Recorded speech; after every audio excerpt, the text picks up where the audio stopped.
Edmund Burke, o pai do conservadorismo moderno, fez alertas importantes em suas reflexões sobre a Revolução em França, que eu reproduzo aqui. Abre aspas. Não ignoro nem os erros nem os defeitos do governo que foi deposto na França, e nem a minha natureza, nem a política me levam a fazer um inventário daquilo que é um objeto natural e justo de censura.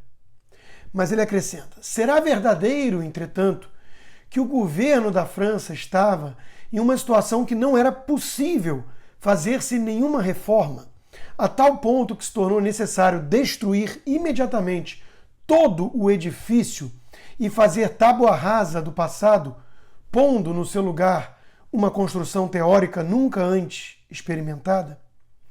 Em outra passagem ele diz, não se curaria o mal se fosse decidido que não haveria mais nem monarcas, nem ministros de Estado, nem sacerdotes, nem intérpretes da lei, e nem oficiais generais, nem assembleias gerais. Os nomes podem ser mudados, mas a essência ficará sob uma forma ou outra. Não importa em que mãos ela esteja ou sob qual forma ela é denominada, mas haverá sempre na sociedade uma certa proporção de autoridade.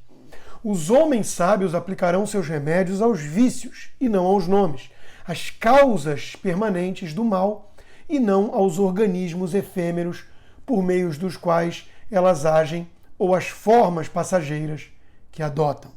Ele ainda disse, se chegam à conclusão de que os velhos governos estão falidos, usados e sem recursos e que não têm mais vigor para desempenhar seus desígnios, eles procuram aqueles que têm mais energia.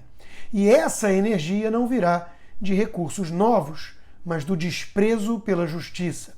As revoluções são favoráveis aos confiscos e é impossível saber sob que nomes odiosos os próximos confiscos serão autorizados. O Brasil caminha rapidamente para um ponto de ruptura, cujo resultado é imprevisível. O sistema está podre, o povo está revoltado.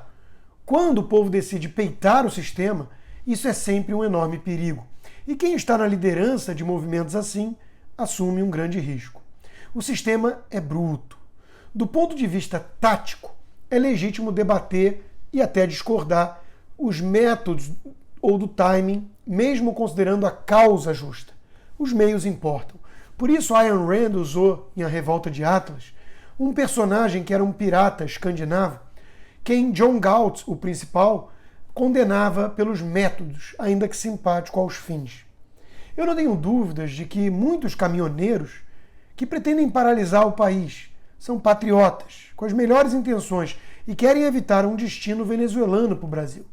Mas além de questionar os métodos, perdoe-me também por achar que há muitos incomodados ali com a conjuntura, ponto. Inflação batendo 10%, combustível com quase 30% de alta, o desespero bate a porta de quem tem pouco mais a perder. Eu, por exemplo, não sabia quem era Zé Trovão até ontem, E eu não tenho o perfil de adotar salvadores da pátria, aventureiros possíveis. Eu sou cético. Dito isso, claro que eu tenho simpatia pela revolta disseminada e incorporada pelos caminhoneiros. Todo trabalhador brasileiro decente está incomodado. Ninguém sabe ao certo como reverter esse quadro, eis o problema. O sistema dobrou a aposta. A mídia podre debocha do povo.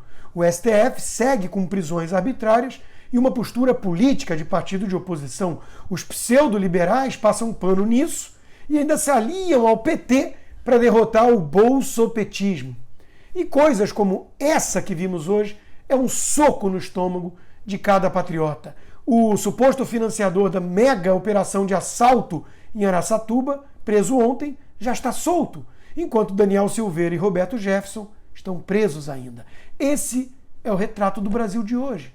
Não há como achar normal tanto absurdo. Em essência, portanto, voltamos à pergunta básica feita por Burke. Será verdadeiro, entretanto, que o governo estava em uma situação que não era possível fazer-se nenhuma reforma, a tal ponto que se tornou necessário destruir imediatamente todo o edifício e fazer tábua rasa do passado, pondo no seu lugar uma construção teórica nunca antes experimentada? Se a premissa adotada for a de que não há mesmo qualquer condição de reforma desse sistema, então o tribalismo será inevitável e uma guerra poderá ser o resultado inexorável. Eu não vejo os patriotas em geral e os caminhoneiros em particular pregando utopias. Mas ninguém sabe o que aconteceria ao implodir o sistema. Por ter dúvidas e receios, eu já sou logo acusado de um liberal frouxo por alguns. É do jogo, tudo bem. O clima está muito tenso mesmo. E cada vez há menos espaço para dúvidas, para nuances, para o cinza. A coisa vai afunilando numa bifurcação para uma convulsão social, quiçá uma guerra civil, o que quase ninguém deseja cá entre nós. Eu tenho repetido sempre, o povo é uma união de indivíduos autônomos, não de autômatos. Não tem essa de gado ou robô, isso é narrativa fajuta. Ninguém controla o tal povo. E eis o perigo. É por isso que eu venho alertando faz tempo para não esticarem mais a corda. Mas o establishment declarou guerra a essa parte da população. Não aceita a existência simples de uma direita na política. E prepara um golpe às claras, que contou com a soltura e a elegibilidade de Lula. Pergunta: se em vez de demonizar Bolsonaro por puro oportunismo, esses pseudo-liberais e esses jornalistas tivessem se unido para condenar a real ameaça institucional, apontando para o abuso de poder supremo, a coisa teria chegado nesse nível, nesse patamar? Teríamos certamente alguma chance maior de evitar o pior. Mas essa turminha, essa patota fez pior, endossou o arbítrio, pois o alvo era bolsonarista. E isso jogou muita lenha na fogueira revolucionária. Agora ninguém sabe o que vai acontecer. Eis a verdade. Eu quero muito crer que será possível evitar o golpe do sistema sem mergulhar o país no caos. Mas não é algo trivial. E parece claro que uma ala expressiva da população não vai aceitar passivamente colocarem o Foro de São Paulo de volta no poder na mão grande.